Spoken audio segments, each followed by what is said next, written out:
Hello, good morning mga kaibigan. So, narito muli tayo sa ating channel para mag-recap ng mga bagay na ating nakita dito sa resort. Ano ba itong resort na ito? Star Monica Resort dito sa part ng Lingayen. Ayan o. Ito ang pangalan niya, Star Monica Hotel and Resort and Restaurant dito sa Kibaol, Lingayen. Ito may number sila dito. 0906 256 2576. So, ang ganda. Ang ganda ng mga amenities nila dito. They have reception area sa mga gustong magdaos ng kasal. Pwede nyong idaos yung reception ninyo dito sa Star Monica, as well as may pool, may mga pool sila na malawak naman, so enough na ma-accommodate kahit siguro sabihin nating hundreds of persons kayang i-accommodate. So ang mga room nila ito magaganda. Papakita ko rin sa inyo. Ayan, ang ganda. Ayan. Ito, good for, ano to eh. Ito, single bed. Ito, nasa lapag. Ito, double. Ito rin, double. So, approximately, kaya nito mag-accommodate ng 5. 5 hanggang, sabihin mo kahit na 6.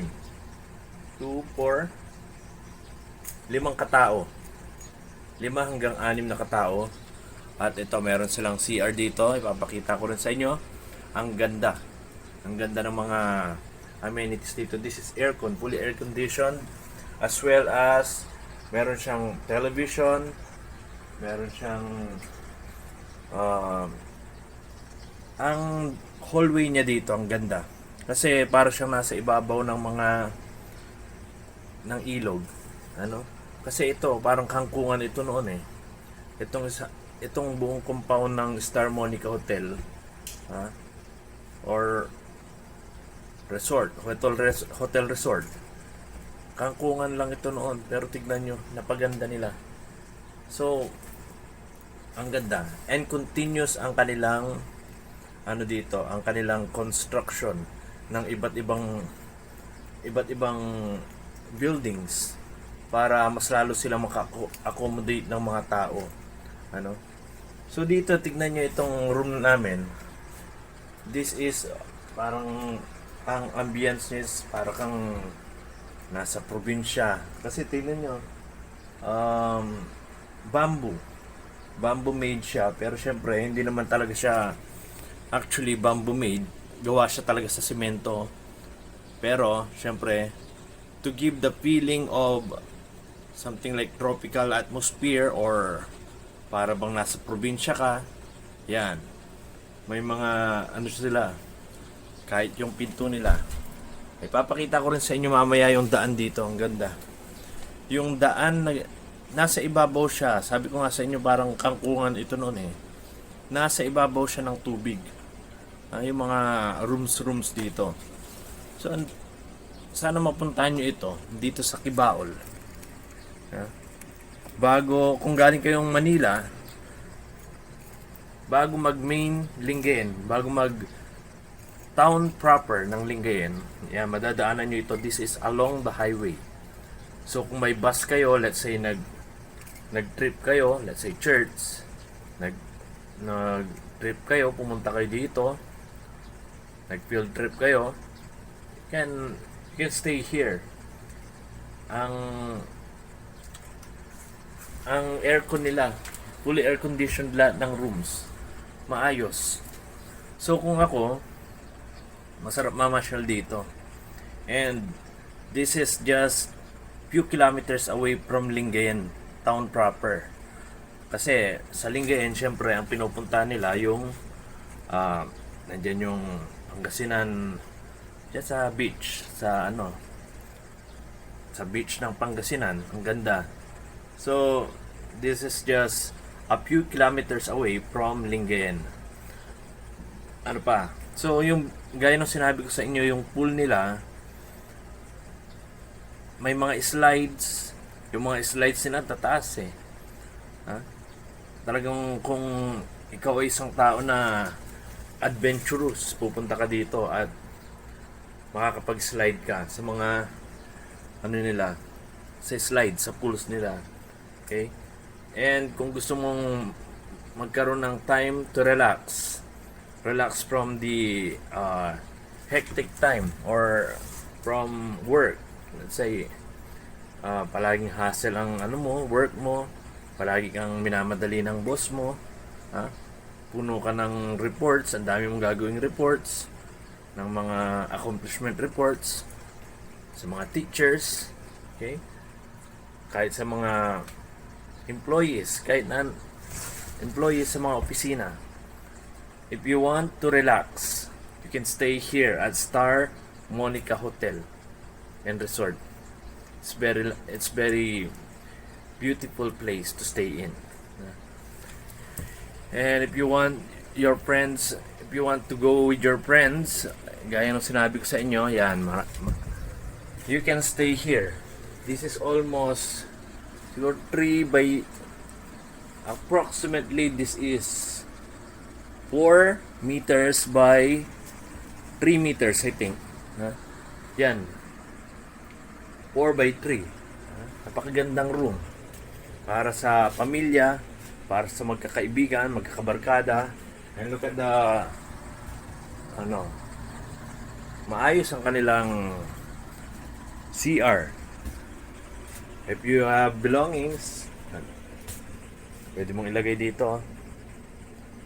And ang kagandahan, yung of course, yung hangin sa Pangasinan, yung hangin sa probinsya, ibang-iba sa hangin sa urban areas, of course. Dito fresh ang air, tahimik, wala kang maririnig na ingay. May maririnig ka rin. Siyempre, sabi ko nga, along the highway ito eh. So, this is very accessible. If you have vehicles, you have, let's say, you have Vios or whatever vehicles you're using, pwede mong i-park dito. Napakadaming part dito na pwede mong pagparkan ng iyong sasakyan. And if you want to play basketball, they have their basketball court here as well. And if you want, since this is a resort and restaurant, they have available food that you can eat. So hindi mo na kailangang pumunta pa sa malayo. So this is very nice place to stay in. Ito nga medyo very comfortable. Gusto kong matulog uli kahit umaga. Okay? So mamaya ipapakita ko sa inyo yung daan na. So tingnan nyo. Look at the ayan. Ayan.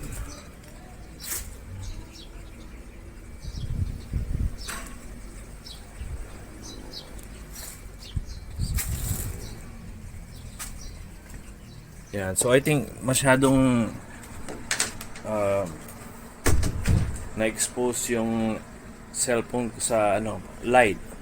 So unfortunately hindi natin makita lahat. And continuously they are building some infrastructures here that they are still improving.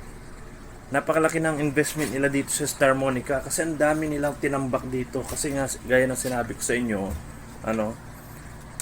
parang kangkungan lang ito noon pero napaganda nila. Makikita ninyo ang mga talagang mga business minded people, yung walang kwentang lupa. Mabibili nila ng mura, patatayuan nila kahit na kangkungan lang yan, tatambakan nila yan para lang mapaganda. Sana ganyan din ang mga Pilipino, ganyan din yung pag-iisip ng lahat ng Pilipino na maging business minded.